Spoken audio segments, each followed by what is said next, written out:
Hello there everybody, welcome to my review of the 75385 Ashoka Tano's Duel in Peridea, which has 382 pieces and retails for $55. But yeah, let's get into the set.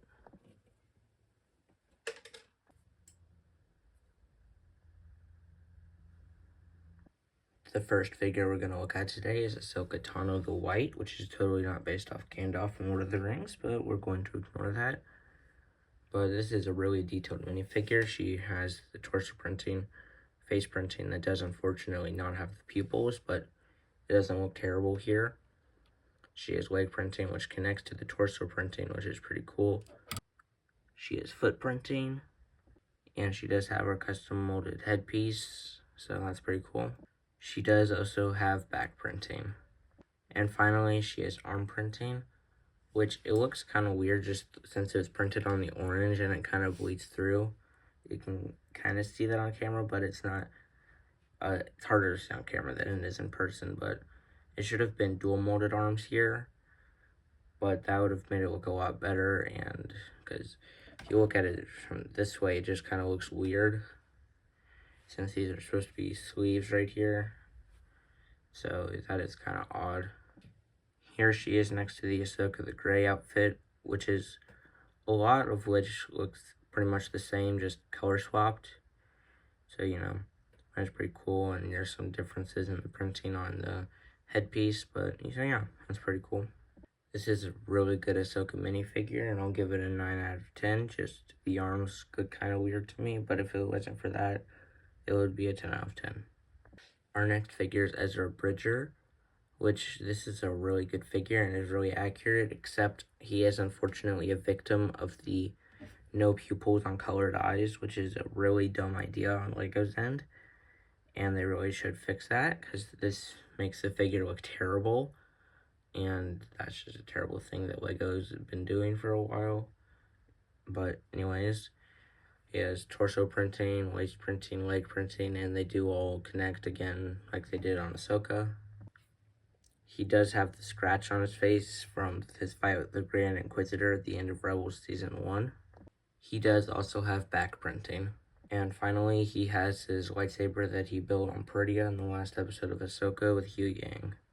But all around, I'd give this figure probably a 7 out of 10. That's really just because of the eyes.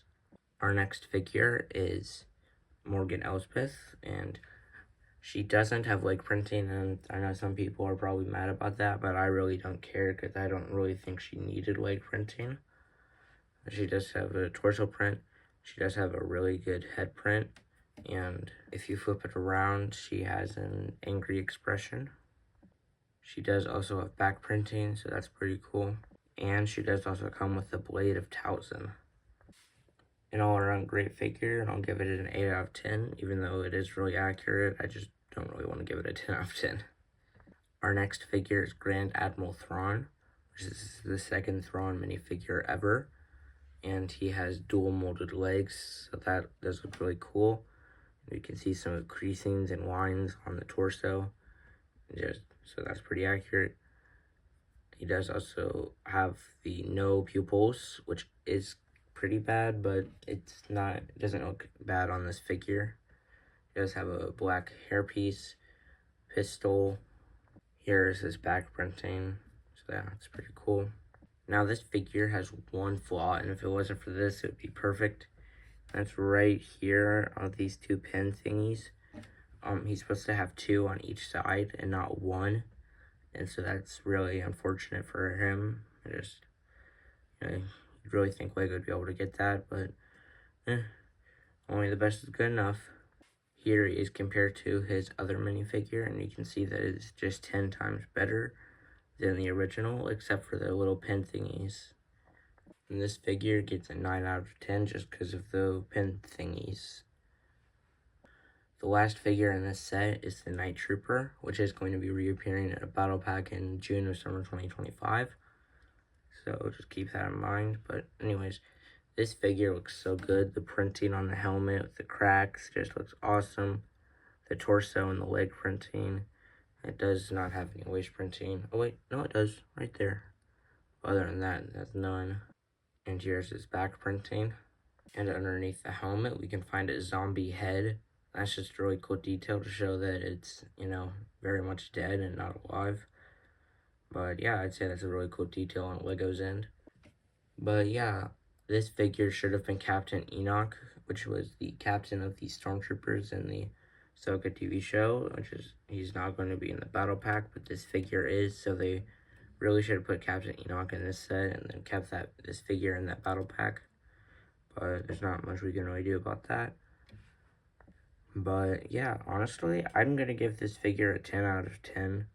Just because it just looks so good. It's still not my favorite figure in the set, but it does have the best score, so who knows what that means. But looking at the build of the set, we can see this set's build does look really good. But one thing that I really did not like about this set is that the overuse of stickers.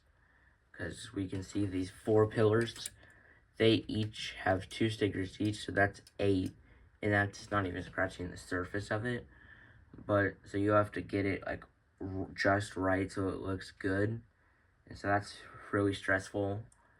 And these pieces really could have been prints, but I can see why they were stickers for the pillars. But on the actual build of the set, we can see all of these lines and stuff that is really accurate, and it does look really good. But these all should have been prints, because if you look really closely, it's harder to see on camera, but you can see that the dark gray of the stickers does not match the dark gray of the bricks. And that is really sad on Lego's end. And they just really should have tried harder with that, because they're able to do it 15 years ago, but they can't do it now. And that's really sad. All these pieces, the dark gray ones, should have all been printed.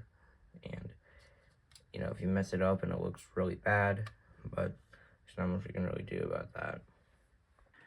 Now we're going to get into some of the play features of the set. The first one we're going to look at is right here. We can see this gear piece, and if you move it, this piece right here moves.